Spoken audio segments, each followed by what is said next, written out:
অত্যাচার ও বৈষম্য। একবার গুগল অ্যালার্টে শুধু দলিত লিখে দেখুন।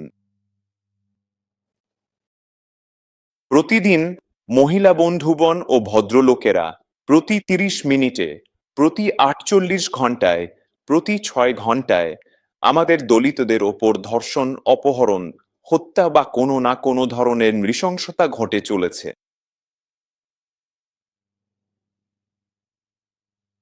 ন্যাশনাল ক্রাইম রেকর্ড ব্যুরো এটি স্বরাষ্ট্র মন্ত্রণালয়ের মাধ্যমে দশকভিত্তিক তথ্য প্রকাশ করে।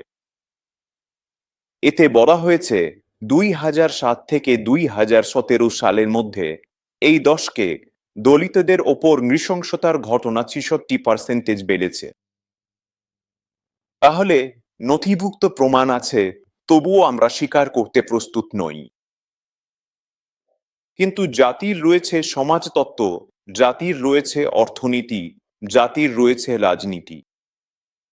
জাতিগত সমস্যা মানেই শুধু মূল স্রোতে আনার জন্য সংরক্ষণ বা দীর্ঘদিনের বঞ্চনা, অধিকারহীনতা, বৈষম্য, অবিচার, বঞ্চনা ও বৈষম্যের জন্য ঐতিহাসিক ক্ষতিপূরণের ব্যবস্থা নয়। এটাই আরেকটা বড় ভুল যা আমরা করি যখনই জাতি নিয়ে কথা বলি বা জাতি নিয়ে কোনো আলোচনা হয়। জাতিকে প্রায় সংরক্ষণের সমার্থক বলে মনে করা হয়, কিন্তু দুর্ভাগ্যবশত তা নয়।